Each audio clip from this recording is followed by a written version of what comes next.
So our culture is not set up for success. Right. It's set up for survival. Yeah. And there's other cultures that are set up for like thriving 15, 20, 30 years, generations down the line. Yeah. And ours is like, we just need to get through the day. Yeah. I mean, given that the history of this country, for one, we can't deny that, and there's some things from our culture that's been passed down from trauma. Right. So we can't forget the history of this country. What's happening, people? Welcome back to Be More to Do More podcast, where we help you to become the person you need to become to do the things you called to do. Your boy Tone in the building, and Henry A. Harden. The what? The third. Don't forget the three. What's up, bro? What's up, man? What we got, man? Oh, today. All right, so do I want to say I like hood movies? Yeah, I don't know man. if I like hood movies. Yeah, but I did Boys watch in the Hood. I don't really like hood movies. All right, cool. But I did watch Boosie movie. I didn't see that one. You gotta put me on game on that one. So, man, I know it's a series of things that have happened over the last week. Okay, I would say. And it just has me looking at life. I ain't gonna say life differently, right? But there's a lot of different things that play a role into how, like, success and like and what different people do to achieve success and those things, right. And so I was watching this Boosie movie. And wait, hold on. Let's not just. You just went from success, how to get success, watching this Boosie movie. Yeah, that's like successful. That's like drinking champagne and then going to a 40. Nah, go ahead, bro. Go ahead. 40 selling billions. Yeah, go ahead.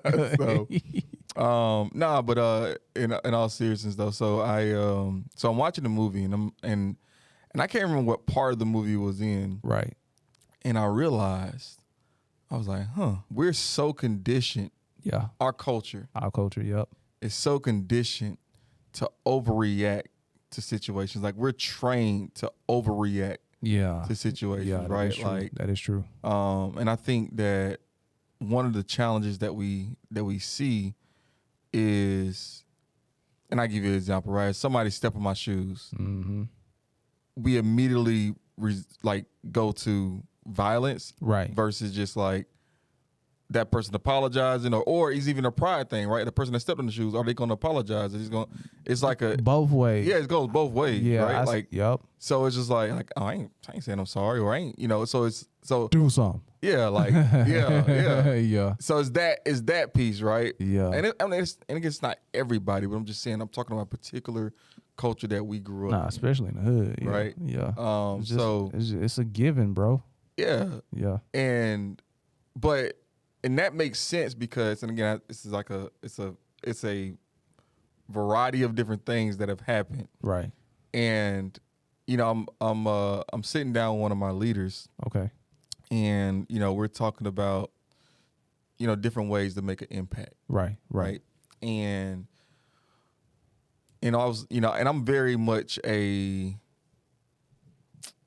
need tools. I don't say I need them, but I'm better when I have tools to rely on, or like some type of process to rely on, or like paper to go by, or whatever. Right. And my leader looked at me like, you don't really need that. Like, you don't need that. Right. And so, and I was telling this leader that I was like, well, I'm reading this book, on this, because I'm trying to get better in this. Right. And like, they just kind of give me that like blank stare. Like crickets. Yeah. Like what? Like, you reading the book? Like almost like that type. And I'm sure that wasn't the whatever, but that's kind of how it felt. Right. It was makes sense. And it just clicked to me. I was like, oh. I was like, in my head, I'm like, oh, you don't like personally self-develop. Right. It was like, dang, like how do you, like, and from a formal perspective, right? Right.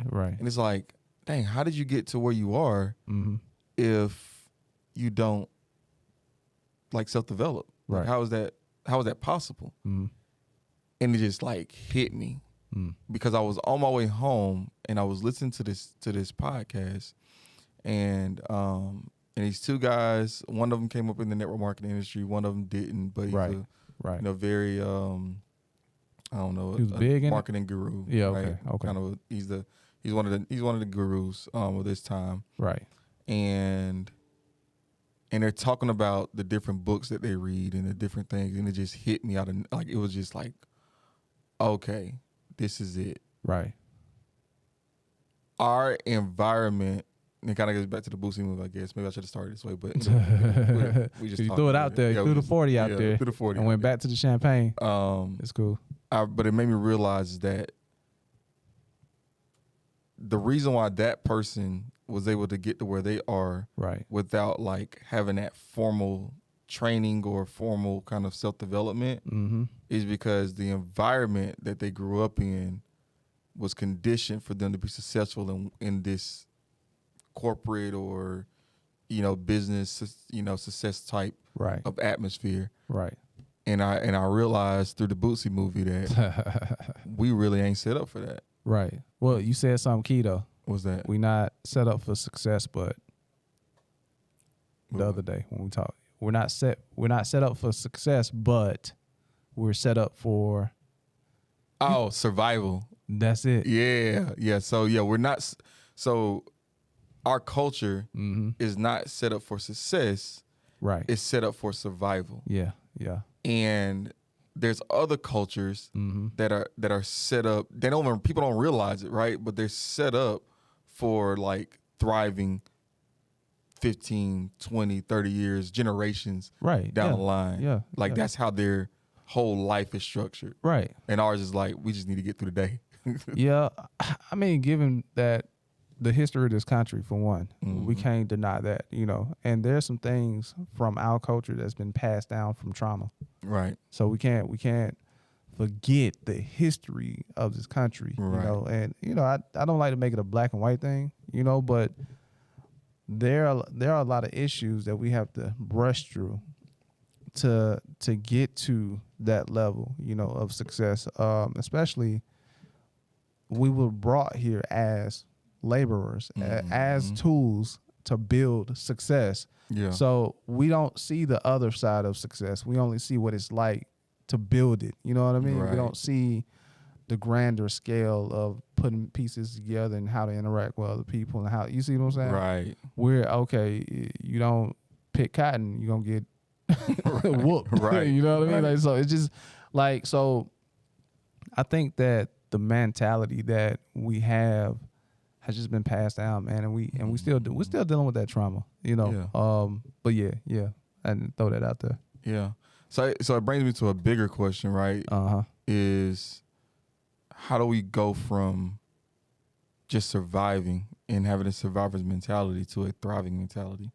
Okay. And I think, and there's another thing, right? Because again, I'm listening to these leaders on this podcast, and I'm like, right, okay. And it's like,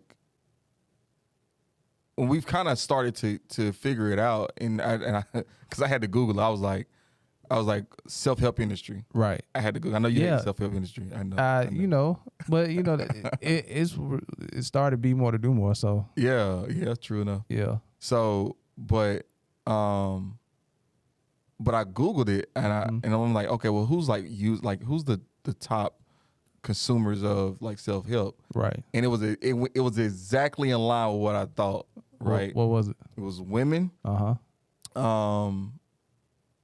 Are the leaders in like self-development or self-help books. Oh, that's interesting. And African Americans are the leaders in like consuming self-help stuff. Right. And you think about it, right? Like especially like throughout like 2020, it was really highlighted. Right.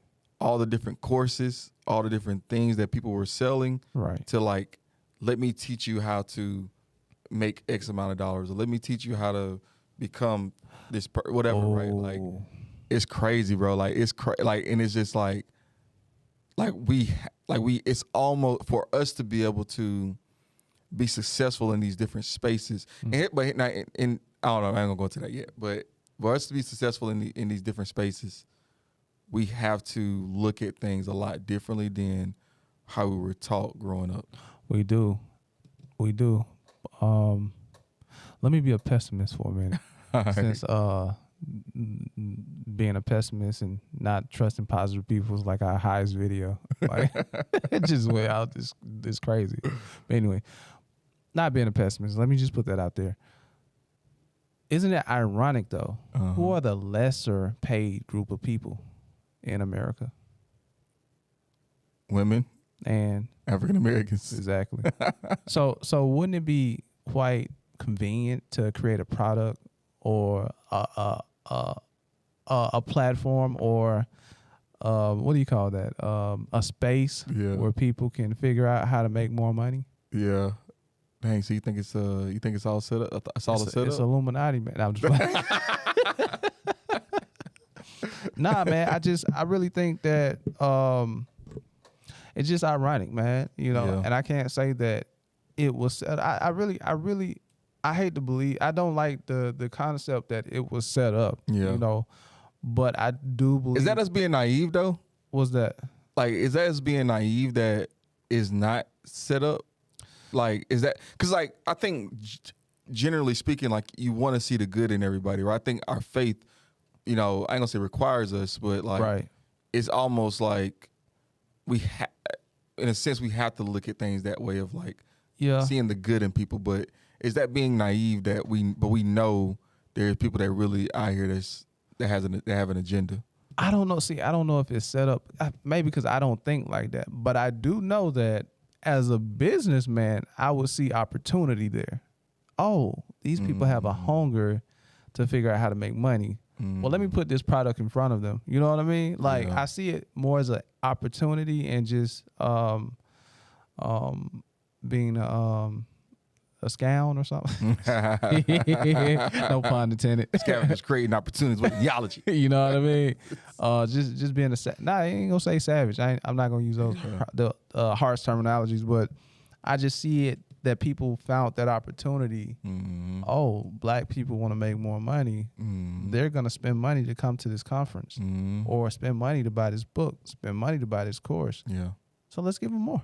You know, or either women too. You know, women make less. Oh, they're hungry for success because they've been surviving all of their lives. You know what I mean? So I don't think it was necessarily like, okay, this is what we're gonna do. We're gonna make sure the black people and the women stop getting paid, or you know, and we're gonna create this thing, and we're gonna, you know what I mean? I don't think it's that strategic, but I do think it's people out there that's just like, okay, let me milk this. Yeah. You know what I mean? Let me milk this. So that's kind of how I see it. Yeah. You know? And I don't think you necessarily, and I think, and this is what I realized too. And I don't know if this may be a hot take, I don't know, but the world is financial. Yeah. Of course. Like, it's all about being able to make the best, like, make a dollar at the end of the day, right? Like, yes. And when you really kind of look at, and I don't, this is, again, I haven't even thought about. I'm gonna just say it because it's here now. Right. So I'm gonna just see. We'll see how it kind of come out. But like, when you really think about like slavery, I was gonna go there, but go ahead. Like slavery, this is a hot take, 100%. No, I was gonna go there. I'm gonna back you on it too. Was slavery really designed because they wanted to keep black people down? Hatred, nah. Or was it, and I don't know, I'm sure some historians are going to probably correct me and give me some facts or whatever, or was it more of a situation where we have a group of people in this particular land that we can bring over and we can enslave them? I think it's more business than anything. Yeah. I don't even feel like it was a hatred thing. I feel like it was a lesser than, you know, these black people less than us, or were smarter than them. Let's get them and bring them over. And then they had capital too. They had gunpowder, you know, so they had a way to control us. And what they do with their gunpowder, they didn't kill us. I can see if they just, they did kill us, you know. They did kill us. But I know what you mean. They used us. Yeah. They used the But initially, initially it wasn't, let me just go and shoot all these, you know, black people. Right. It was, okay, let me control these black people to build an empire. Free labor, man. Right. You know, that's what it is. It's free labor. So I don't really think now watching The Best of Enemies. You seen that movie with Taraji when she played dang. Y'all help me out in the comments. Y'all help me out in the comments. But it was about Taraji, and she played this lady who was she was a community activist, and this dude, I forgot his name. Dang, he was a Ku Klux Klan. He was the leader of the Ku Klux Klan or whatever. And in their community, the black school got burnt down. So now the only school that the black kids can go to was the white school. So now they had to kind of figure it out, like, you know, amongst the community. But it was like the Ku Klux Klan against the black people, you know. But in this movie, what you see is that the Ku Klux Klan really hated black people, right? But they was poor.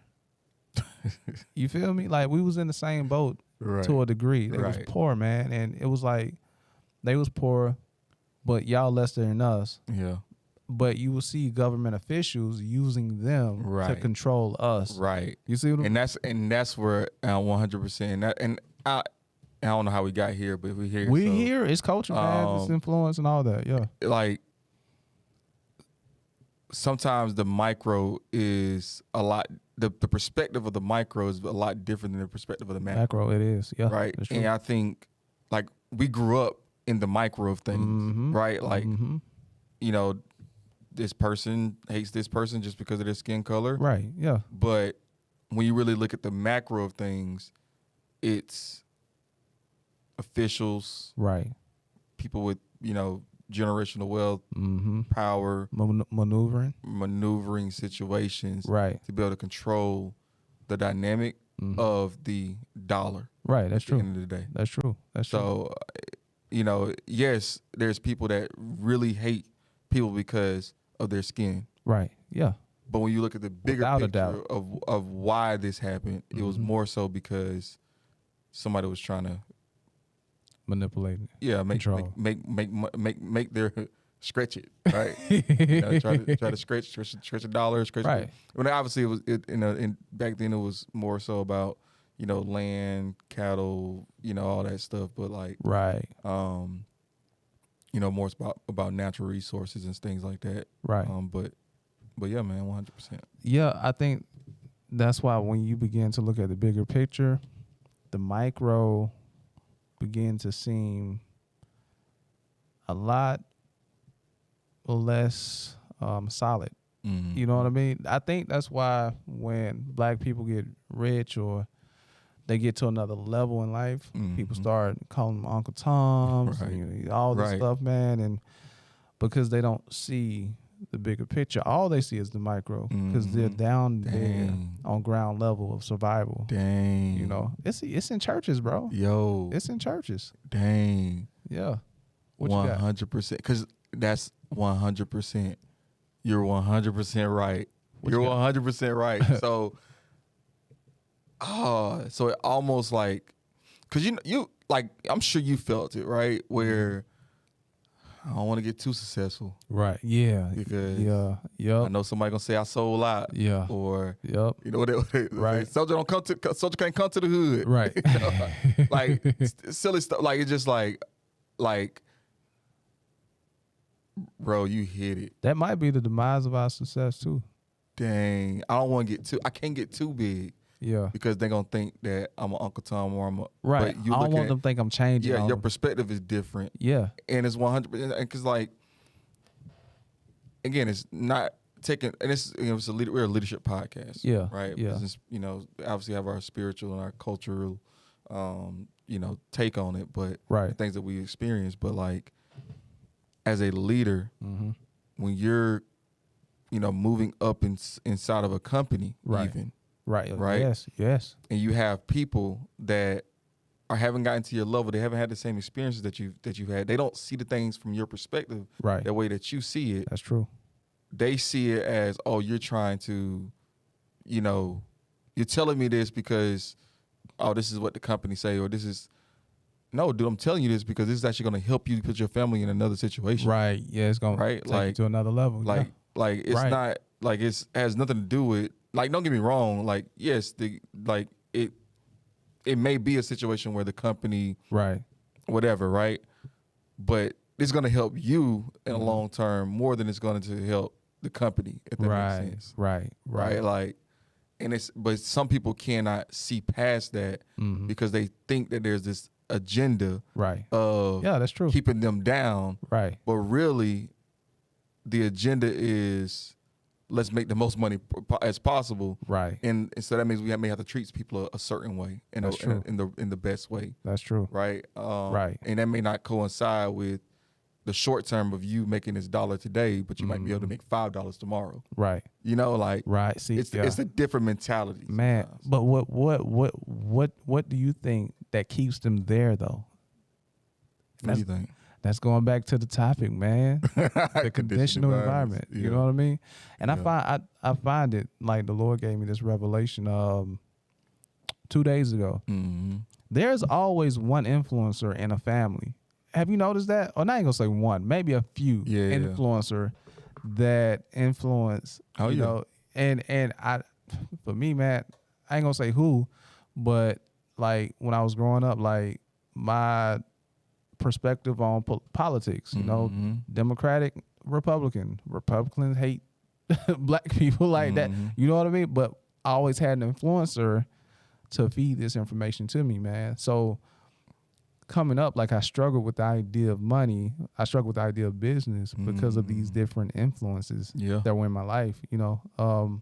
So I find it that families and communities, they have a few influencers in their families to spew this information, you know, and to I guess uphold this culture in the family, in the community, you know, the culture of surviving and stuff like that. Hey man, go get you a government job. Get on go work for the post office. Yeah, get you a government job. Either go get you a check. You know what I mean, or get on Section 8. You know what I mean? Like these type of ideologies is governing families and communities because of those few influencers in our lives. So and this is what I don't want to discount as well.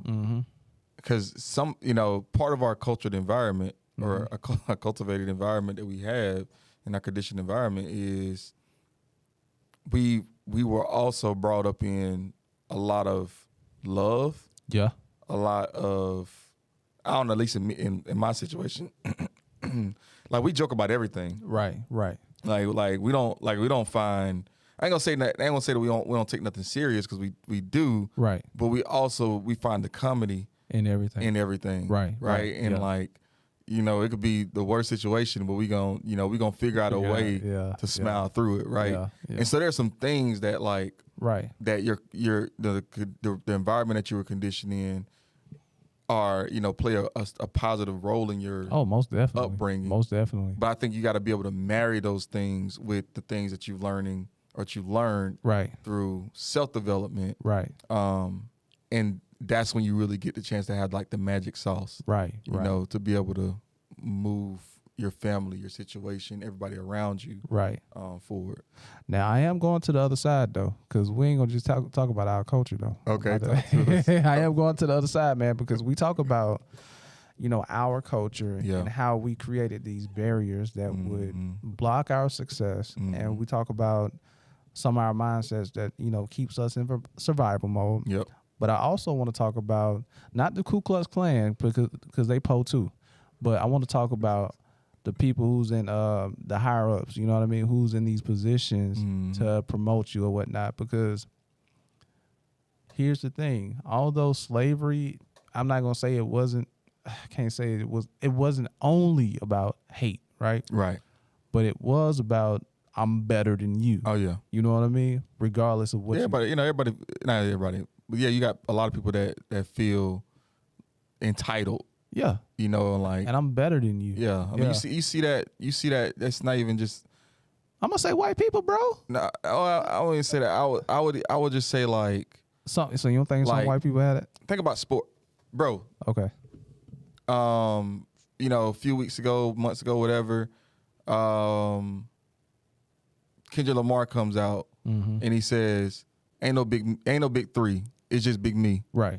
Like that's in every. Okay, I'm gonna tell you the difference though, and I'm gonna say white people, and I'm gonna be real with it.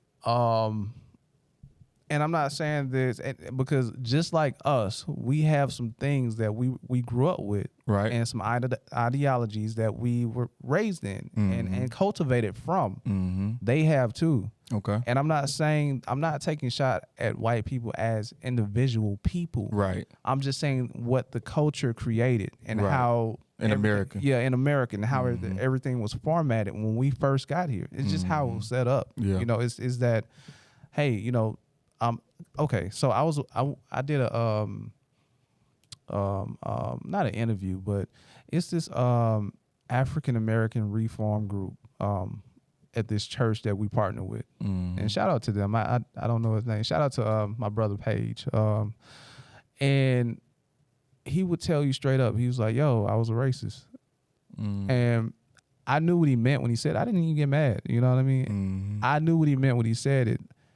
He meant that I was brought up to think that we were better than y'all, you know, and I can't blame him, you know what I mean, because now he's making an effort to break free from those ideologies. Right. Now he's willing to learn who we are as people, right? You know, and same vice versa, you know, like, yo, we understand that we got some mess in us that we brought up in. You feel me? So what happened is we tend to bring this into our working environments, and we tend to bring this into other, you know, in our businesses, or, you know, how we view people.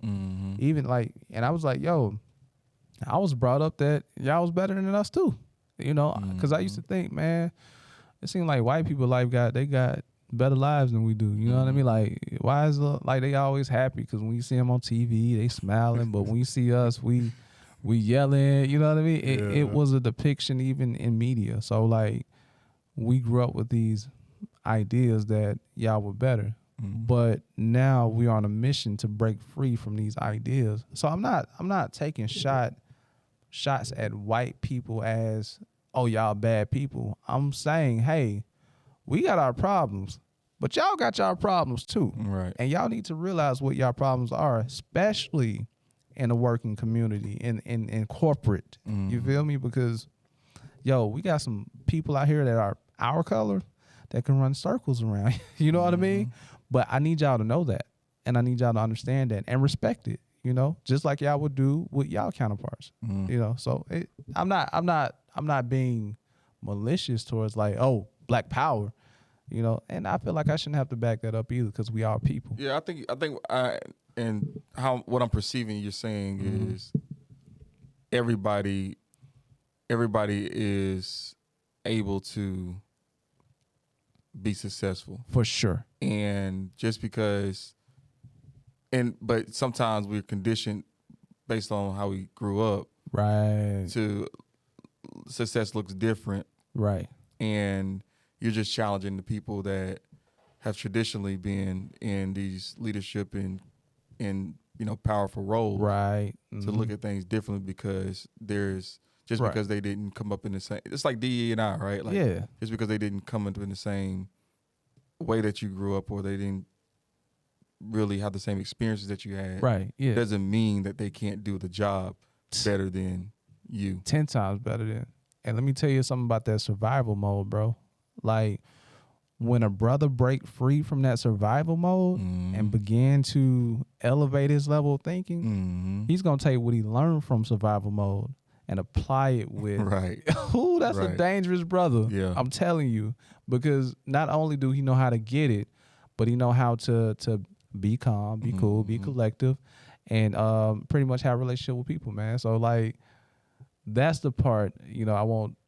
Survival mode ain't all that bad, you know. I don't want my son to go through it, but I'm about to say survival mode is definitely I don't want my son. Is definitely not a great place to be at. Nah. There's positives out of survival mode, like, you know, because when you're in survival mode, you got to depend on people. Yeah. Right. Like, you have to depend on the people that are around you. Yeah. Depend. Nipsey Hussle said something key. Did you hear his quote?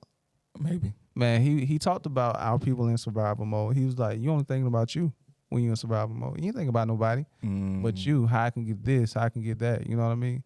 Like, you're not thinking about. Well, yeah, if they outside of you. Yeah. Yeah, but I'm saying well, I guess when I'm thinking about like from a family perspective. Right? Yeah. I was telling my kids this the other day. I was like, because there's some, what song was it? Oh, so Big X the Plug got a song, and he says, "I remember being so broke, had to share one piece of chicken. It was like, he said couldn't clear my, or he said couldn't even afford a biscuit.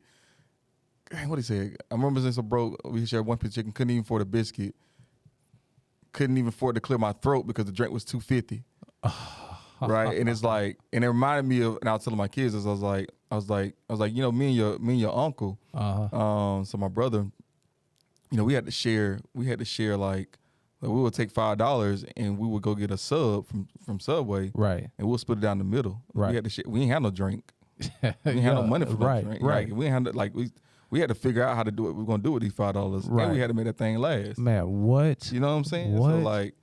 So it's just back in the day, you could do a lot with $5. I can tell you a couple of things I could have did with $5 right now. Right. Yeah. So, or take $5, and we would get 4, or get 2 McChickens, 2 double cheeseburgers. Yep. Right. And that's how we would eat that. Right. Like we would. So that's what I mean by like sometimes survival mode brings that teamwork, because it's like, I gotta look out for you, bro. Yeah, right. Family, I gotta look at, you know what I'm saying? Right, like, right. And then sometimes like you'll find people that are in a similar spot as you. Right. That, oh, okay, like this. Me personally, I believe that like your real friends are the people that really like came out the mud with you. Me personally, right? That's how I feel. Like, right.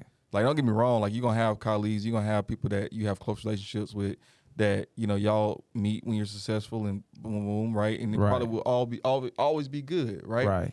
But the people you come up with in a certain thing, and that don't mean that. I feel like I'm rambling right now. Nah, go ahead, man. Rolling, right? Nah, man, go ahead. That don't mean that like that. Okay, so like, let's say you make $1 million, right? Right. You're successful. You're not out of whatever, right? But let's say you want to go on start something new, like, oh, you know what? I want to start doing horticulture, and I want to, make these plants the best plants or whatever. Right. So you kind of start doing something completely different than what you traditionally do. Right. And the person that you partner with there, you're gonna have a different vibe, a different, because that's you coming from the bottom again. That's true. That's right. True. So I just, I think y'all getting it out of the mud again. Yeah. Yeah. So now that I do believe that people need to learn how to get it from the mud. Yeah. You know what 100%. I mean? Yeah. Man, you said something key. Dang. I remember. You got a lyric, bruh? Because I know you mentioned Big X the Plug, but I know that ain't who it is. Yeah, what if it wasn't a lyric, right? Definitely wasn't a lyric. So yeah, I got a lyric. Hold on. Wait, hold on. We moved some things over. Hold on.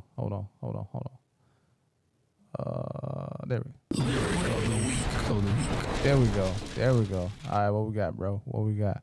All right, so lyric of the week comes from J. Cole. J. Cole? And he says, if someone disrespect, yes, we ready to fight. Right. In retrospect, it seems petty, but at the time it was heavy. Ooh. And for me, what that lyric kind of represents, especially this conversation that we're having, right? Like, we're raised. If somebody disrespects you, right? If somebody even look at you the wrong way or whatever, right? Like this whole, the whole Kansas City Super Bowl, like, they had the Super Bowl parade. Yeah. And some people shooting or whatever. Right. It happened because I ain't like the way the person was looking at me. Wow. Like, it was ignorance. It made sense to them too, though. To right? them. Yeah. Right. Yeah. Because in that culture, right. But in retrospect, when you look at certain things, in retrospect, it's petty. Right. But at the time, it was heavy. So you'll realize that a lot of the things that you, and I remember too, like, just in middle school, right? you want to be, and I'll even compare it to like when I was in college too, right? Where like, man, you know what? Dang, all my friends gang banging. So I'm about to bang too, right? Because it's heavy at that time, right? Right. Or like, oh, you know, I got different, you know, peers that's joining this fraternity. I got, some other friends that joining sorority, right? Like, man, I should do that too. But like, again, when you look back on those things, it's like, it really ain't. It ain't really, really ain't, I didn't really need to do those things, right? So it's just, don't get so caught up in your things that you have going on right now, right? That you kind of discount your future, if that makes sense, or you really mess up your future. So yes, it's tough right now, right? And there's gonna be some things that you're unlearning, right? But how you go about these things going forward, right? You'll realize it's really petty. Petty potty. Yeah. Man, I'm gonna talk about me in therapy, then I'm gonna get into the scripture of the day. But it's tough to break free from cultural influence. Mm-hmm. And what I'm saying is that, okay, me being a reverend, a minister, I stand on that. Minister Tone. I stand on that. Minister Tone. Stop running away from that, man. But what I'm realizing is that even all the conversations with the Lord, all my studying and reading, going to church, preaching, whatever, it's still tough to break free from. And in therapy, what I'm learning is that I have a weird relationship with my feelings. You know what I mean? Because culture, influences taught me that it don't matter how you feel. You know what I mean? Or we shouldn't get mad, or we shouldn't feel. I'm gonna say as men, So in therapy, what I'm learning is that, she's telling me to express myself, but I don't know how I feel. And she was like, well, that's a problem, So I'm noticing that, okay, I got to get better in my emotional intelligence. I thought I was pretty self-aware, emotionally intelligence, but all along, some of the stuff I was suppressing, and didn't know it. So some of the stuff I have to learn how to communicate with myself, some of the feelings and emotions that I have to learn how to communicate those things with myself so I can see what the problems and the triggers are. But what I learned is that all of this is stemmed back from upbringing, culture, what's okay in our environment. And, I know it's a lot of people out there that need to break free from influences in their environment. What happened is that influence create culture, or it adds to culture. I think it creates and adds to culture. And then you get kind of caught up in this pot of, values and moralities and, ideologies and stuff like that. And it causes you to act out, react, it causes you to do things that we as people wasn't called by God to do. So I think that if you are looking to break free from the influence in your life first, we have to go to Romans 12, I think chapter 2, where the word says, be not conformed to this world, but be ye transformed by the renewing of your mind. And that scripture is giving you steps, whether you know it or not. It says, be not conformed to this world. So what it's telling you is to discredit the world point of view, discredit your culture. I'm not saying throw it all the way out, but in this instance, it's best for you to give those ideas to God. You know what I mean? And just let them go, right? Give them to God and let them go. He know what to do with them. He know how to use them for you, and he know how to develop them for you. Then it says, be not conformed to this world, but be transformed. It's telling you to be transformed by the renewing of your mind. Right. When we look at that word renew in the Greek, what it means to renovate. You know what it's like to demo a house, to renovate? You have to break everything up.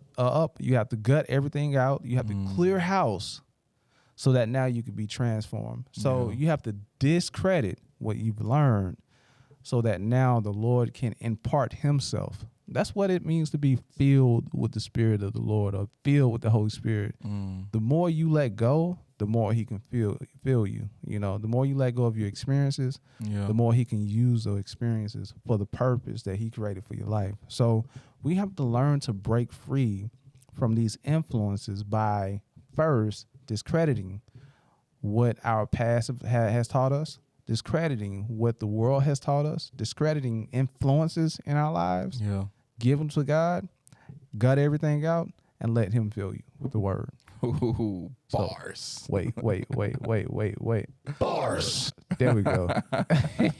So that's my scripture of the day, man. Love it. Look at you diving into your restorative trait. Hey, man. You feel me? Actually, that's exhortation. Oh, that's exhortation. Remember the spiritual? Yeah, same thing. Yeah. Same thing. And it's like, how can you use the word and apply it to your life, you know, and the experiences you have from the relationship you have with God? How can you use those to, you know, develop yourself? Development, pretty much. Yeah, man. So, what you got? That's all I got. That's all I got, man. Hey, look, bro. Look, man. We know that there's cultural influences in our lives and stuff like that, but it's best to do this. Write down the things that you think that you're doing right. Write down the things that you've learned that might have been wrong, you know, and let's try to figure it out. Now, how you do that? Go and get that "What Am I Doing Right" journal. It's our "What Am I Doing Right" leadership journal. You can get that on Amazon. I think over here. So it should be somewhere over here. You'll see it.